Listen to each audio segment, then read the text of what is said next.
Welcome to In the Room, where we explore the elusive world of casting for film, TV, and commercials. Join us as we interview directors, writers, producers, and actors, taking a deep dive into their experiences with casting and how the ultimate decisions are made in bringing a story to the screen. Get an inside look at casting and find out what really goes on in the room.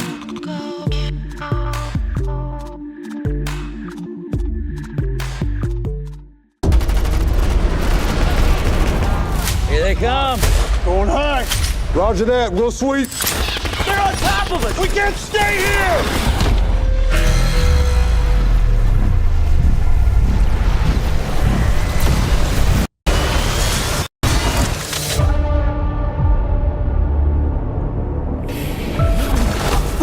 So where the hell are we?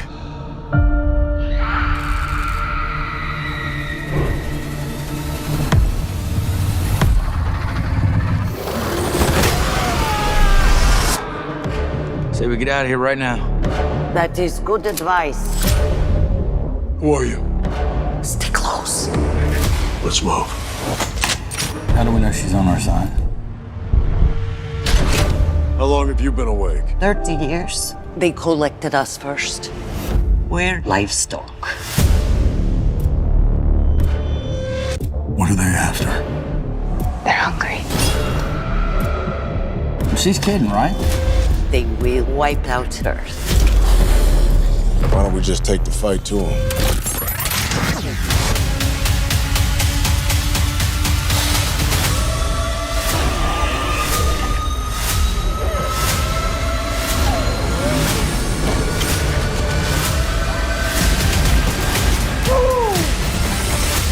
All right, I'll admit it. I like it. We got company!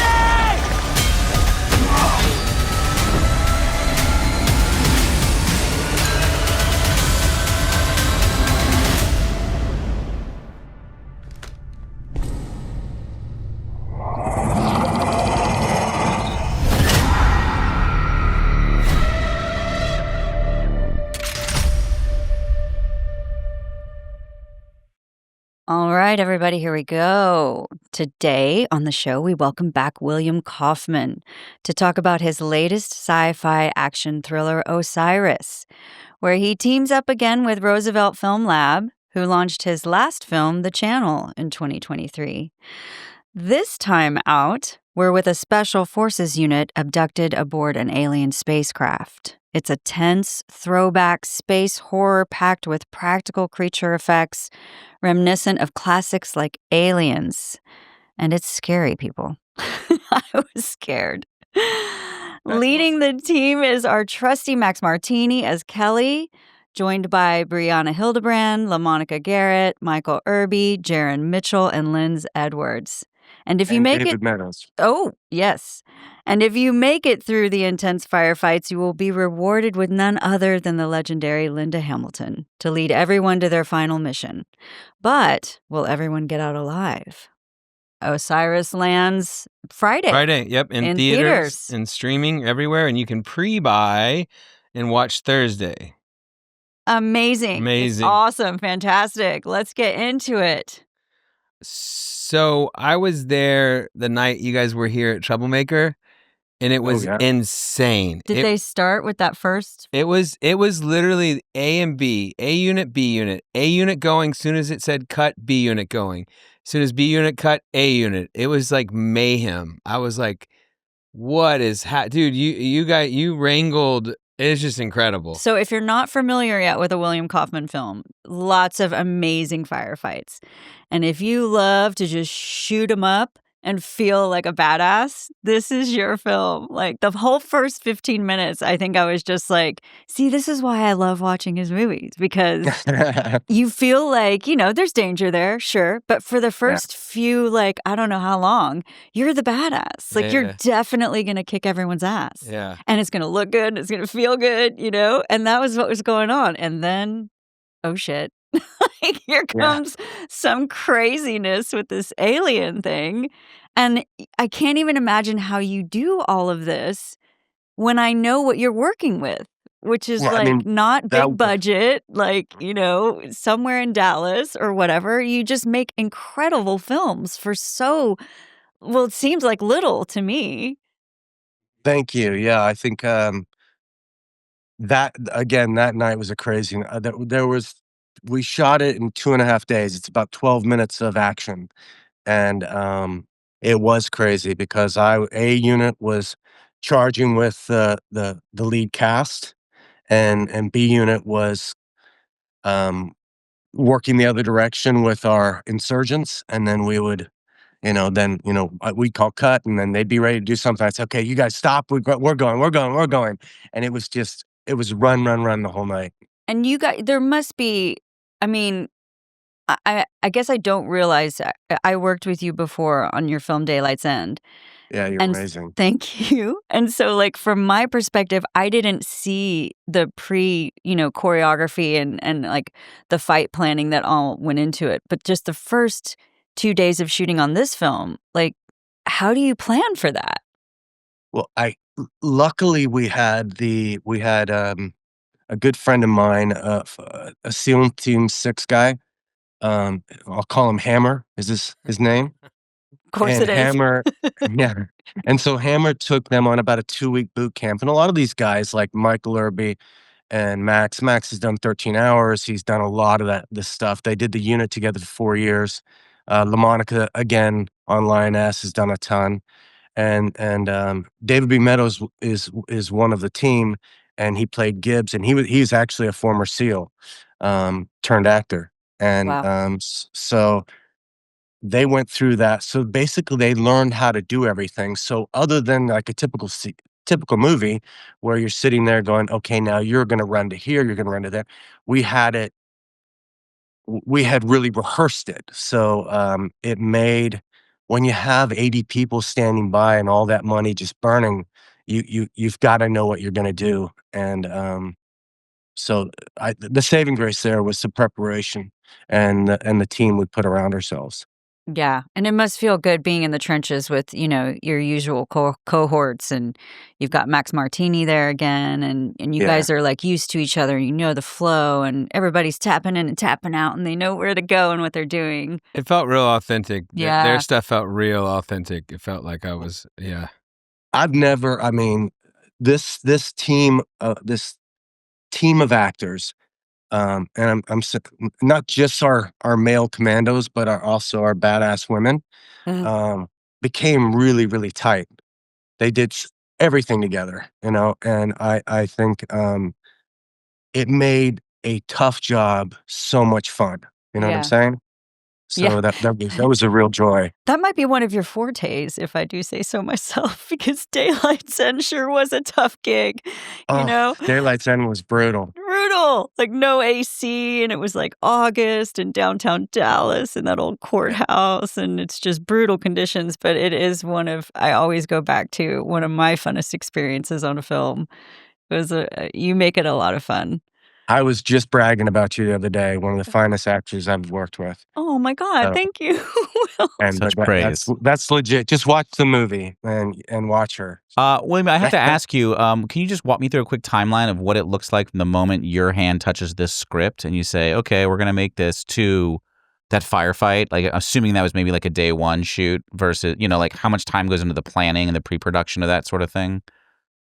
I mean, there's a ton of what we all know. People call it soft prep. That really means free prep, right? Right. So there's Good. I didn't there's have a a ton name of for it, stuff. Yeah. so thank you for giving that That's to the me. unpaid labor. We'll call it soft prep. So Couple that's weeks? all this. No, but I would say true prep was about 30 days. Okay. Uh, at least a week for every day of production. So maybe I guess it was 5 to 6 weeks. Okay. 6 weeks. It was 6 weeks, and that doesn't include the time they spent building the sets. So Which happened well that in opening advance. opening sequence was Rodriguez's place at Troublemaker, Yeah.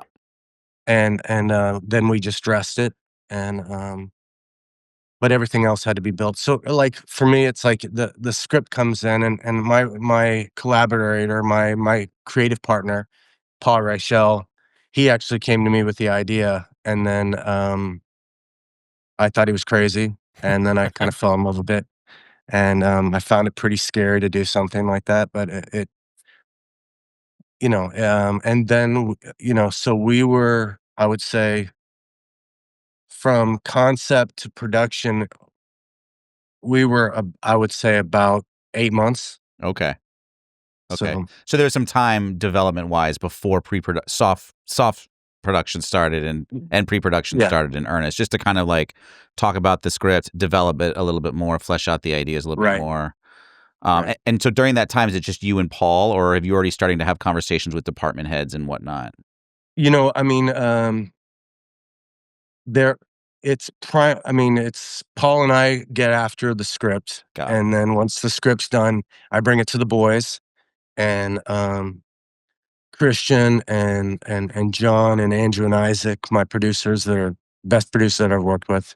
Um, then we all get behind it and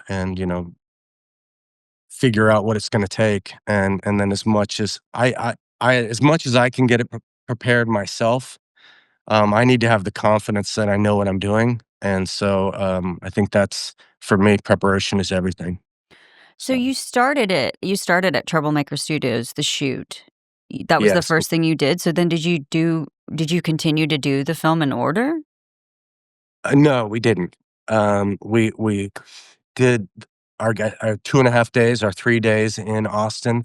Then we flew back to my home now, New Orleans, and we just began that following Monday. Well, I mean, you guys had to build that set too. I remember John telling me it was like a football field. It was massive. It was massive. And then There was 3 of them. you guys had to deal with COVID too, right? It's kind of COVID was pretty much gone by that Okay. point. Yeah, Channel, we dealt with That was COVID it. tests, Yeah. You guys. nose jabs every couple days, but Oh, yeah. Was there more blanks in this one than Channel? Because I think Channel set the record for blanks. um, no, no. That's amazing because there's a I'll lot of leave it shooting. there. I was sure watching it. I was like, they had to top it. Like, I thought it was Yeah. like a thing for you. You're like, okay, we need to shoot more blanks than last time. I need to keep the record. Yeah, I had a producer say I shoot more blanks than the Marine Corps on Yikes. I am always Um, worried we're gonna run out of ammo, especially on this one where thi- we're like trapped in this alien I ship definitely thing. thought that a few times. I'm like, there are a couple clips light at this point in I the was movie. like, please Like, stop for sure. shooting, stop. Well, I was like, where are they getting all these clips? Yeah, no, that's what I was just saying. I mean, Yeah, They yeah, were they had they're like, carrying. They're they're carrying. carrying. Yeah, they, they, and they had backpacks, and we totally, Yeah. we, totally. they're yeah. solid. Yeah, enough Yeah. suspension of disbelief Yeah. there. Come on, give me a break. William, when you're walking into this schedule basically for the shoot, are you thinking? I mean, at least from a producerial standpoint, from an AD standpoint, and I was having a small conversation with Dimitri Nazirim earlier, who's a friend of mine, and I think he second AD'd a little bit of it and first AD'd Right. a B unit or whatever. Just talking from like a schedule perspective, are you thinking like let's just get all the firefight stuff out of the way first because that's kind of like danger safety intensive, and we've got aliens in suits and we've got gear and stuff like that, and there's moving and hiding and ducking and rolling and jumping and falling. And then you're like, now we'll kind of transition to more of the dramatic scenes where we're having conversations in rooms and stuff like that? Or is it just like, does something else motivate your scheduling there? I mean, a smart thing to do is to do stunt stuff earlier. I mean, later, right? Yes. Or just together? Well, I mean, this had so much, Yeah. that and so much also was dictated on our schedule because everything was a build. I've never done a film that was so much on a stage, Cool. right? So there were different rooms and chambers that had to be switched out, and some of them literally had to be built while we were shooting. Once we'd shot out that location, that was getting revamped and rebuilt while we were shooting in another part of the stage. Got it. So So you need like a scheduled genius to kind of jigsaw that for you, so you don't really have to think about it too much, huh? yeah, I pretty much check out on that process. That's amazing. Yeah. That's amazing. Yeah. And as well, you should, As you sir. should. Yeah, Yeah. exactly. I was gonna say. But that was great Yeah. because honestly, I look for stuff like that in details. I'm like, is that the same hallway they just ran down 2 scenes ago? And I'm sure there's probably a little bit of that in this movie, or maybe a lot, but I did not appear that way or seem that way at all. So it definitely felt expansive in scope, at least the set design did. So that was really great work I mean, the there. whole thing did with the visual effects and everything, you know? Yeah. Yeah, I mean, and the visual effects is a whole other level. Like, I'm just kind of wrapping my brain around what I'm watching in the first 15 minutes. As Heather was saying, this firefight's an incredible way to just grab you and get you right into the movie. Like, we're just in this serious level with these players. I have to ask this question. Is this a situation where we didn't use any live rounds? Was it all like VFX bullets and gun flares and stuff like that? I mean, obviously the alien stuff was when we got to that, but at least in the beginning.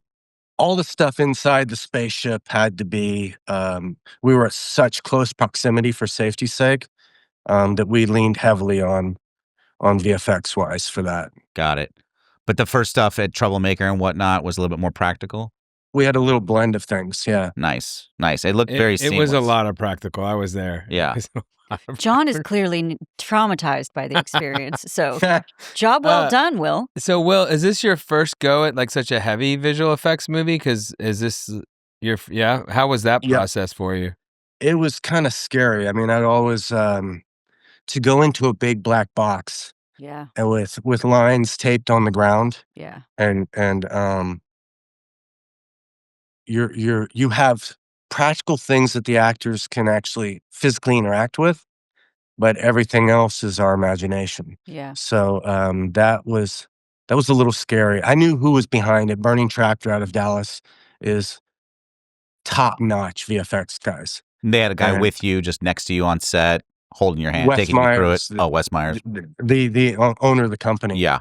He came down and was our VFX coordinator. And was that helpful to have him with you there the whole time? It was, because he gave us so much extra. There were shots that we'd be in a problem and he'd go, "Don't worry about it, keep going." Oh, that's great. That's relieving, And yeah. so, yeah, he was great. Was he able to do any kind of like previs through monitors to kind of give you an idea, or any of the actors any ideas on set to help them conceptualize what they were seeing or what they were in the moment? Or was it just like, you're going to have to just believe it in post until post? Yeah, no, it was, we had to give them, I mean, if there was something they were specifically looking at, Mm-hmm. we would give them markers, but it was kind of like, having orange balls, hanging from the ceiling, it wasn't, From a directing standpoint too, you have to imagine what they're looking at. They have to imagine what they're looking at. You have to imagine what their emotions like, what they're cutting to. Was that difficult? Did your cast have a lot of that experience? I mean, the cast handled it great. I mean, I think they handled it better than I did. But I think there is a bit of that, of making sure not just that I'm visualizing it, they are, but that we're visualizing the same thing. You know what I mean? Yeah. Do you all storyboard? I don't. No. I can't draw. Yeah. So, right. Me neither. We have diagrams, and I'm a shot list guy. Yeah. And we have the shot list guides us, but then this film was also about 95% handheld. Mm-hmm. So which is just something I've gravitated to. I really love. Mm-hmm. And so there's a lot of opportunity for to be able to adapt on the fly. Mm-hmm.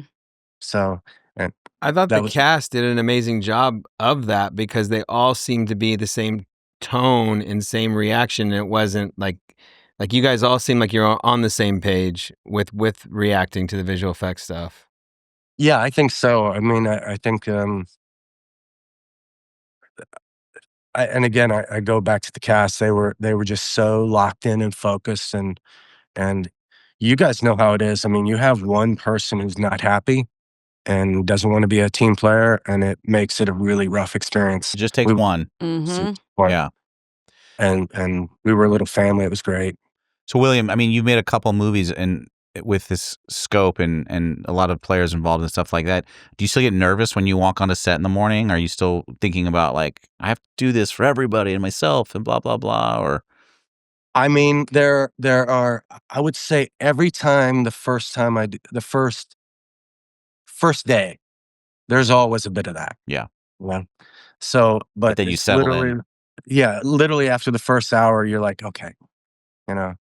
And And you it's remind yourself you've done this a lot before, and you have a certain set of skills that people do believe in you, and you've got really, really smart people around you.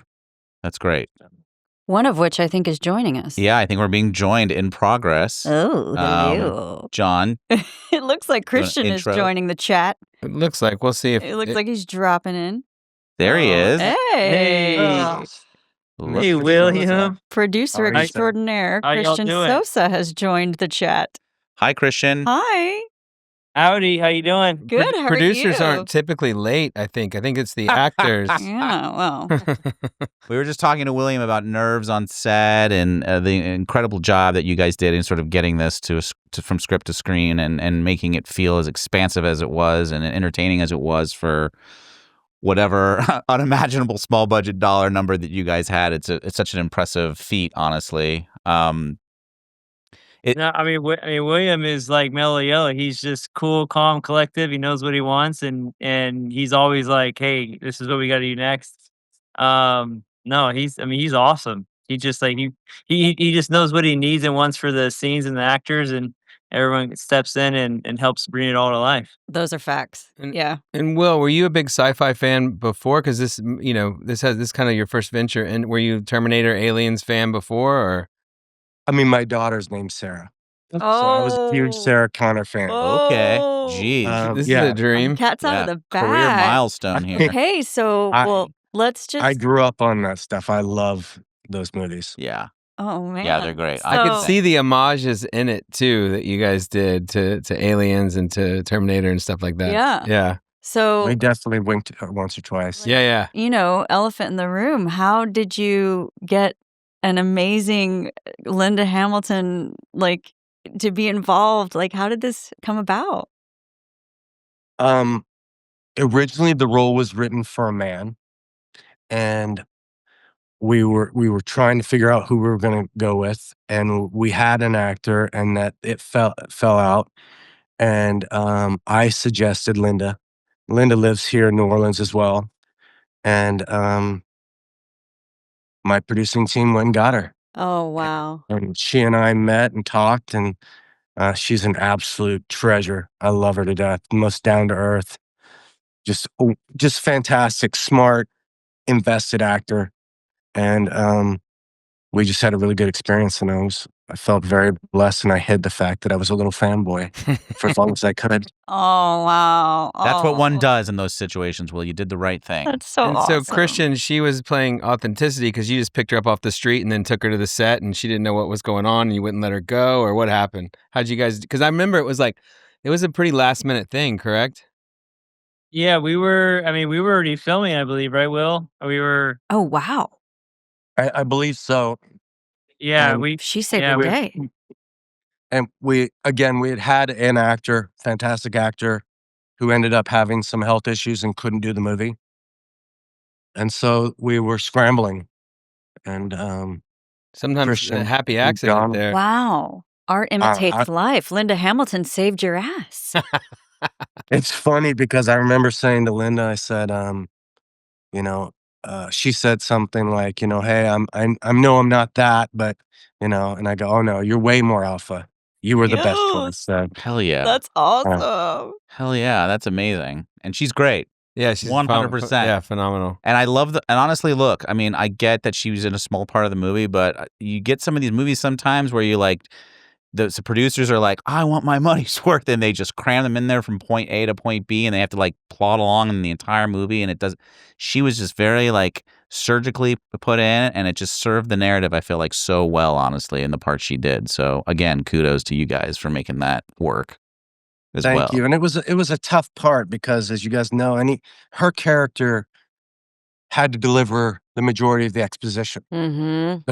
the background, because there was no other way to find this information. That's right. And so I think she did it in a really organic way and helped me look a lot better. So it worked. Yeah, I mean, you definitely like, you're like, oh, I'm sorry, Linda Hamilton speaking. Let me just put my tea down for a second Yes. and listen in, because Lean it in. definitely was like, it was great. It was great.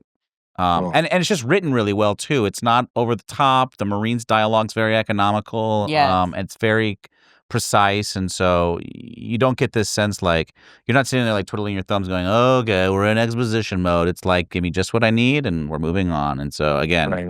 just thought it was just really, really smartly put together No, all and the you way. get your Thank you. favorite like little character moments of like when they're, they're all in this life or death situation together, and then you hear this horrific scream in the background, and then you're like, "Oh God, what's happening?" And then, it's like tap in, move, and then the one guy's like, "Wait, we're going toward it." I think Yeah. that was like my favorite line in the whole movie because that's us at home going like, "Wait, you're going toward the sound," Yeah. and you love That those little actor moments. that actor is Linz Edwards, and he is. I mean, he's the best. He's awesome. It In was fact, so I great.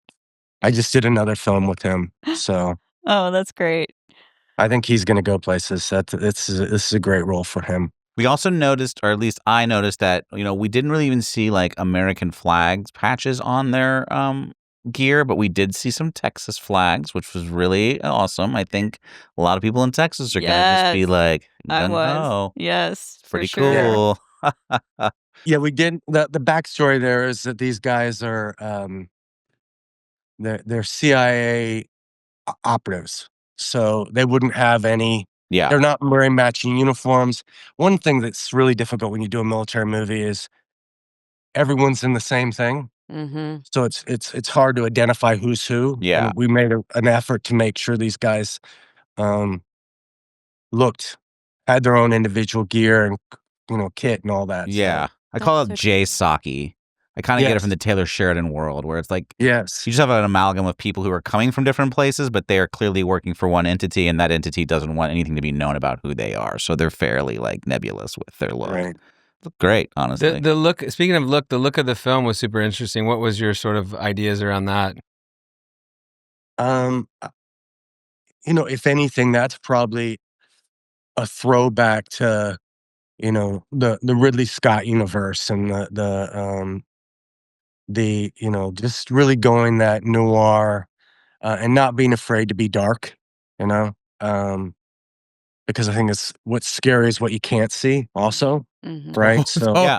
Totally. Well, I mean, uh, it works on a lot of levels. You get away with a lot more, at least with regards to effects, right? Like special effects and VFX. You can kind of put it in there, and your imagination kind of has to wander between the shadows, between the light spots. It's interesting for exactly. sure. It's a great approach, honestly.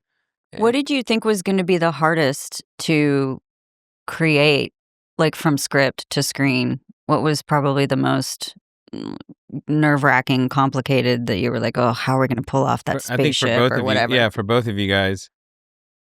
I think for me, it was I'd always go back to the aliens. The aliens themselves scared the hell out of me. Mhm. I mean, the idea of creating these.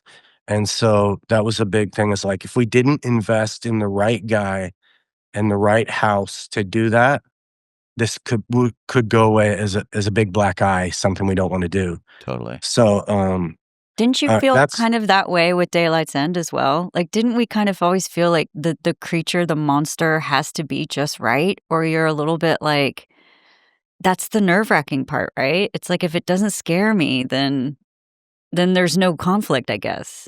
yeah. And I think that the funny thing is when they first showed up, I'd seen all the designs. It looked awesome. The first time our two lead stunt performers, imagine I'm in a big giant green room, right? And it's very bright, huge flat lighting, and they come walking in, and I was like, "Oh God," because Yeah. they were still learning how to walk in them. So they had a little bit of T-Rex arms things Oh, and a shit. bow-legged leg, and it was like, "Oh."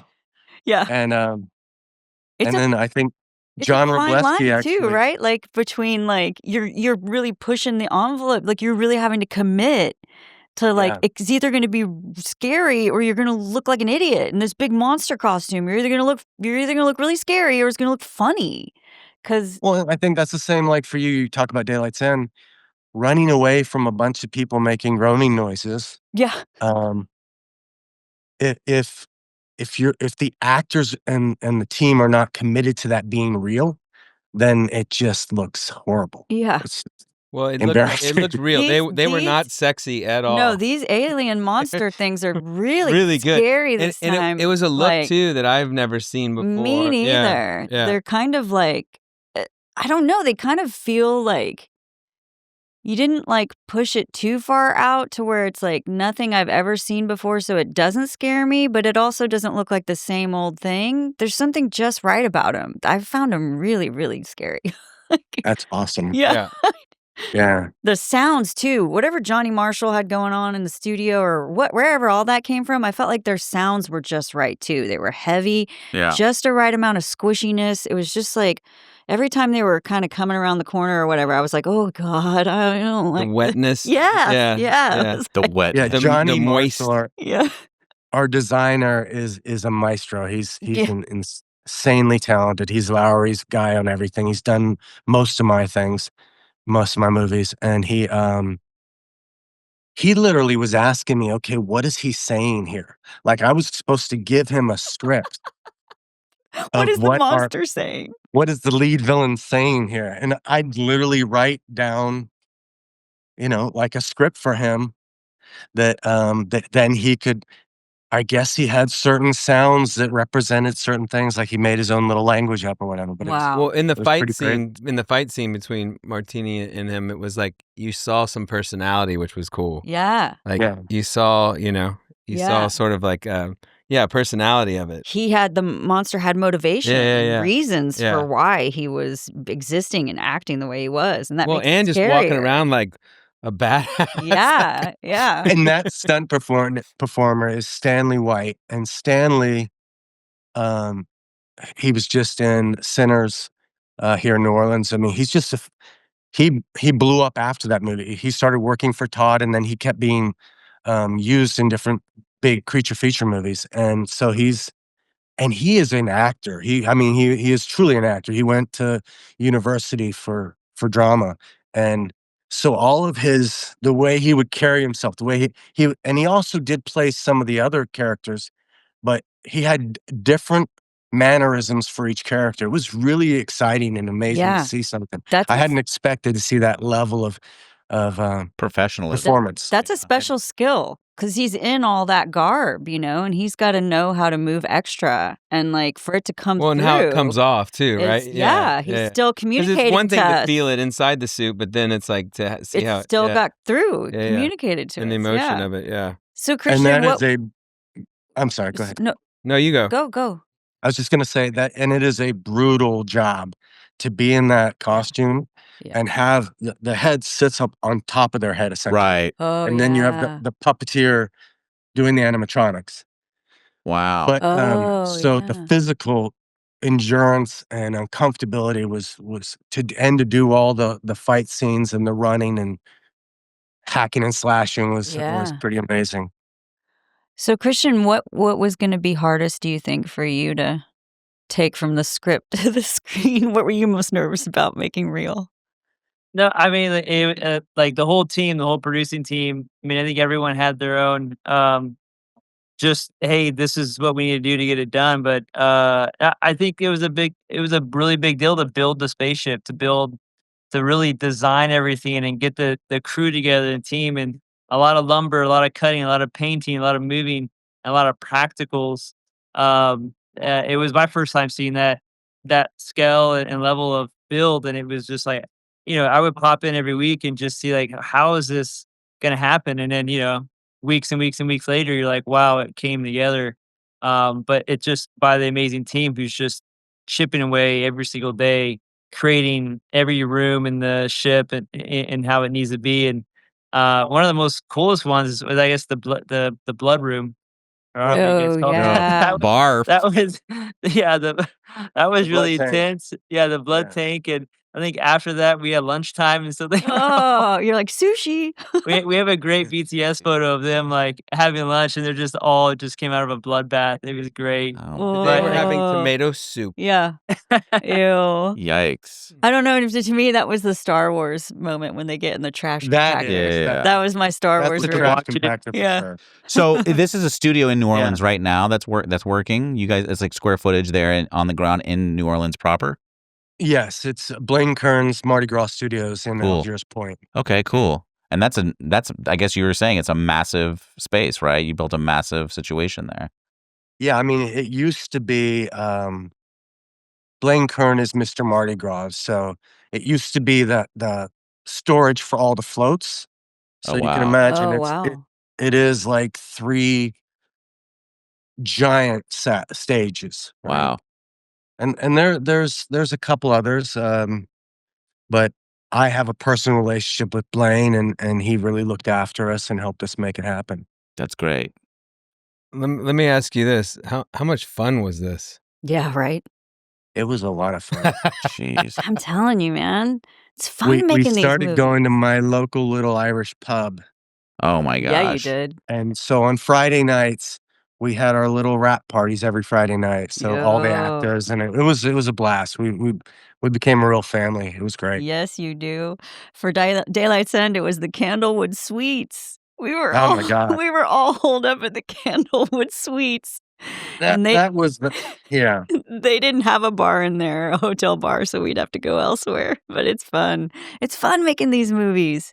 Do you feel like I feel like you're doing such an amazing job in this sort of genre, you have, like, your own lane here. Does it feel like it's getting not easier, but do you feel more confident that you'll be able to make another one, like the next one? Are I you think he said wanting he's to already working on one, or like, does it feel like, you're not necessarily like, "Oh, how am I gonna get, money for the next one?" Does it sort of feel do you have any sort of level of comfort that you feel like, "This is what I do, and I get to do this thing?" I do. That's cool. I just did a film, and I'm beginning to work on another project. But you've got to remember it can all go away like that, right? Mm, So to not take anything for granted, and I think that's the nice thing about these movies. Working with this team of producers, we are a team, and so we kind of collectively um, are pushing the ball forward always, and always keeping our eyes open for other ways and options to make movies. Yeah, we have a great path right now, but we can't put all of our eggs in one basket. We have to keep moving. mhm. what was your casting process on this one? Was it just offer only, or did you have to read people, or how did you go about that process? It was pretty much a lot of them were relationships. So most of it, Max Martini and I are very good friends, and so Max called. He called Michael Irby. They're best buddies, and Irby canceled vacation to come play, and then LaMonica Garrett hit. I guess we had the same manager. We got connected with him, and then And he's great. Lindsay. Yeah, so I and love yeah, him he's on Lioness fantastic. right now. He's Yeah, really great on that show. I just did a follow-up film with him. I mean, a new film with him in Bulgaria this last fall where he was the lead. So, and Linz Edwards was a friend of mine. We done the channel. Most of this was relationships. Mm. So, In Bulgaria, um, that wasn't the film Jimmy Gonzalez was on, is it? Mm-mm. No? Okay. No, that makes it easier, right? Yeah, that it's like you don't have to go through the brutal casting process. But then it's also, did you feel comfortable in that way of being like able to say no if you had to, or like, hey, this isn't exactly how I envisioned it, or it just like it's pretty lucky for it to come together with just friends, which is pretty awesome. yeah, I mean, this is we have an executive producer that really backs us creatively, but I mean, it's not like I make the decision, right?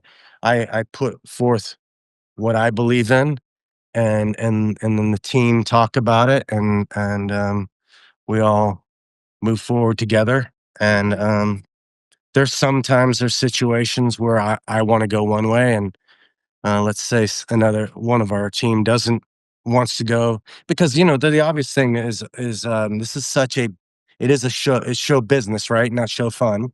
Mhm. And so if there's an actor I really want for the film, but there's an actor that is going to bring revenue to a film, those are, it's a balancing act. Right. Not only that, there's just usually a list, and it's like you just start going down, and it's like, and that has a big part of it, the what the value is versus who you want, and it's always a difficult process.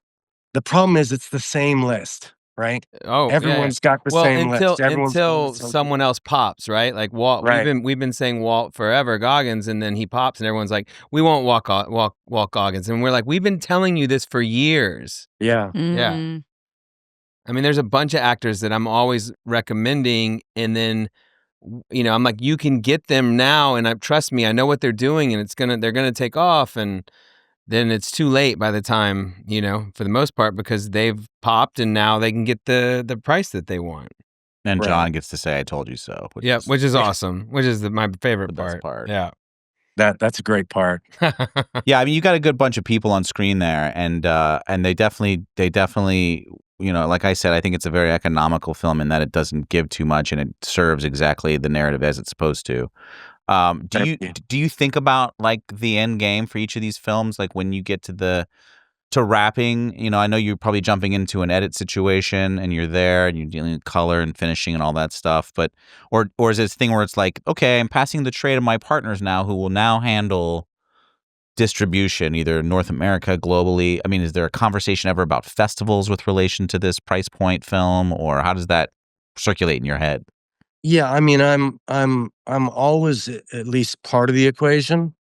But again, there's certain skills I just don't have Right. that, and I don't have the knowledge, and so once they give me the cliff notes, and I know where I may not have the specific knowledge, we also all have our own um, gut and read on situations, and I think that's the business side of it is always very tricky, Yeah. right? So Yeah, I think I that think slogan's been said more times in the history of filmmaking than any other slogan, honestly. yeah, and there are no guarantees. Yeah. So I think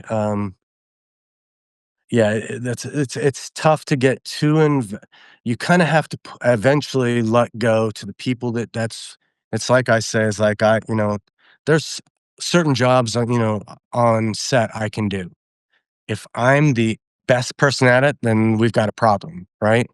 Um, it's I there's going to be people that bring a skill set that like John and Christian. I mean, these guys, they know that side of the world so much better than I ever will. Mm-hmm. So I do put a lot of trust and faith in them, and my responsibility is still that I made that decision to go their direction. So, um, it's all just a growing experience and learning. Which has been happening over time now, right? Because I imagine your relationship with them at some point was beginning, and you had to Right. give that trust, and they for you. And now Yeah. you're in a mutually beneficial sphere, right? Hemisphere? Absolutely. Okay. Yeah. That's interesting. And then speaking about the editing process, were there this whole new wave of technology and tools, or were you based on just sort of our traditional way of making everything? You're saying the actual editorial process? Yeah, and just the effect process, or were these sort of He wants to know if AI helped your film. No, we didn't have any AI.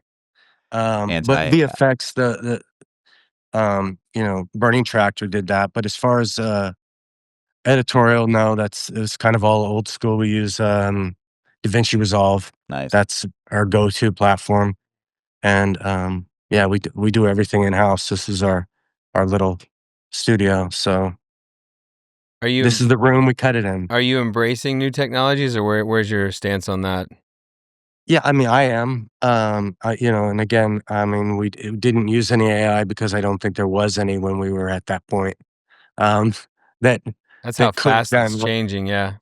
It's insane, but I think it is what it is. So you're either gonna have to embrace it and figure out how to take advantage of it, or kind of get left behind. So I mean, it seems like with what you do, it could be a real advantage because you can create, something that would have cost a massive amount of money, and it might be a couple of frames, and you can now create that a different way. right, yeah. I mean, I'm learning more about it all the time. So yeah, I think that's it's definitely for people that have to lean on VFX. But I think it's more than that. It's like set extensions and cleanup and all kinds of crazy stuff that it's just been amazing to see how much it's changed in the last 6 months. Yeah. And who's doing it, right? The Yeah. people who are doing it and have the resources to do that thing, like Burning Tractor. And Burning Tractor, they're local to Dallas. To Dallas. Okay, that's right. Yeah. What are you've been so, based and worked in Dallas so much, and now you're in New Orleans. Are you seeing, like, what is the difference you're seeing in working in New Orleans and living in New Orleans versus Texas? Well, for the longest time, I couldn't get a film made in Texas. Oh, really? Prior to the incentive change, the only films I've gotten made in Texas are films I arrange private equity for, right? There's no studio, there's no one who is going at that time was going to pay for movies to be done in a way that without a tax incentive. And I've grown up coming back and forth to New Orleans. I love New Orleans. This is my home. And so for me, I came here. I also did a film this spring that I was a producer on in Texas and down in South Texas, West Texas.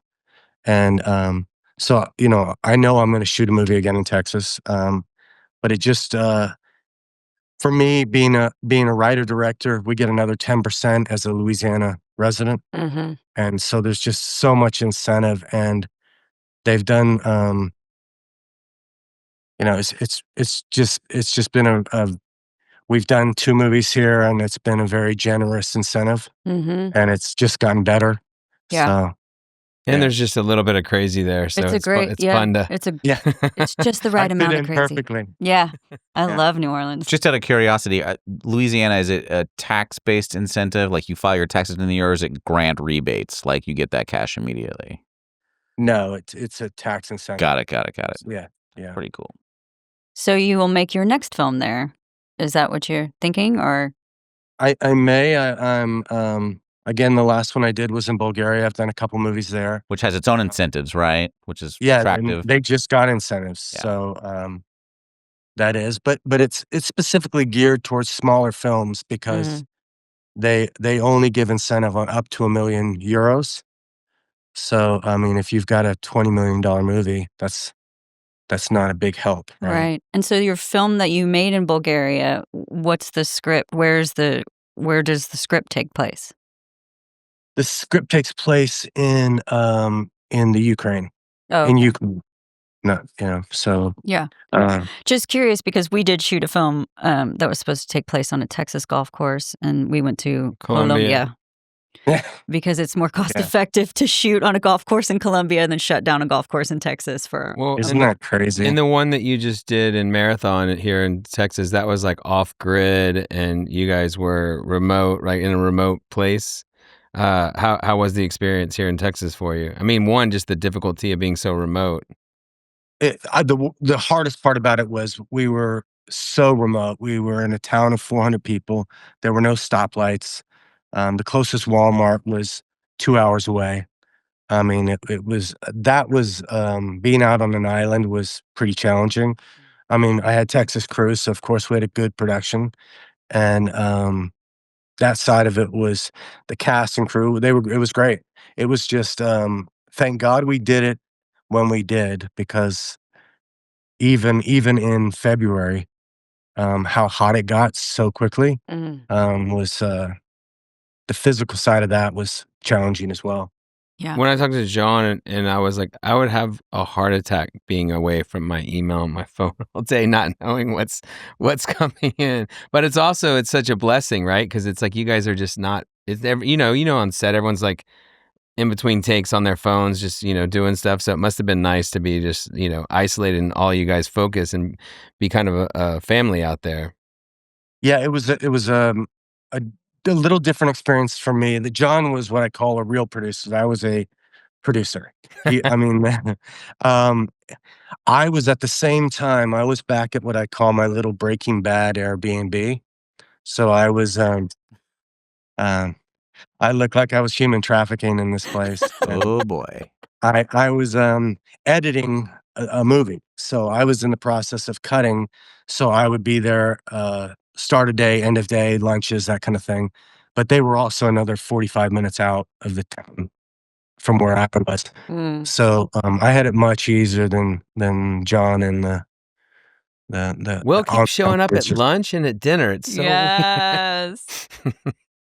Wow. I So you It were is- I just want to show my support. I mean, it is I was hard like on those kind of things too when you're in charge of something and you can't get things that are needed. I mean, I know just speaking from a parenting perspective, when I've been in a place like that or a situation like that, and your kid gets sick and you just can't get a Tylenol because the grocery stores close at 4 or the nearest Walmart is 2 hours away or whatever. You know, it's like not being able to get something done or needed, like because you're so remote. Right. It's like Well, I just think you have a PA that's going on like every other 2 Every- hours. yeah. Yes, They're on a running. We got constant somebody who's run. there, and we got Yeah. someone who's coming back. Like Yeah. different runs, Yeah. basically. You got to What- call it in. What I've taken from your career is you do not like it easy. no, he doesn't, does Yeah. he? He doesn't, No. does he? We'll No. talk about that too, It- because we live in a world now where we busy ourselves. Our calendars are filled up on our phones. If there's empty time, it's like some people don't know what to do with themselves. You just talked about making 2 movies at once. You've got 2 more in the pipeline. This one's about to get released on Friday. Do you feel like an overabundance to like continually work? Because like you said yourself, like nothing's for granted, right? You don't want to take anything for granted. Nothing's guaranteed. Do you feel like that you need to keep your head down and keep pushing through and work hard every second of the 100%. day? 100%. Are you a man who likes I to take definitely- vacations? I definitely take time for my wife, my family, but other than that, yeah, I mean, for me, this is a business that for me, if I stopped trying and waited for it to come in, I'd be done. You know, He says, "Honey, It we're going to just- go to Bulgaria for vacation." Yeah. Yeah. Well, thank you so much for joining. And again, when's what you? This Friday in theaters, you too can see Will's latest movie, Osiris. And you can catch it streaming in early preview if you buy now for Mhm. Thursday, and then it's out everywhere on Friday. All the platforms. Our show today was recorded in studio by the good folks at Record ATX. Check them out at recordatx.com. Our theme music is produced by Jonathan Price. You can check out some of the sounds he makes with his project, The Mid-Cities, on Spotify. Follow, subscribe, and smash that like button if you see one. Thanks so much for listening, and we'll see you guys next time.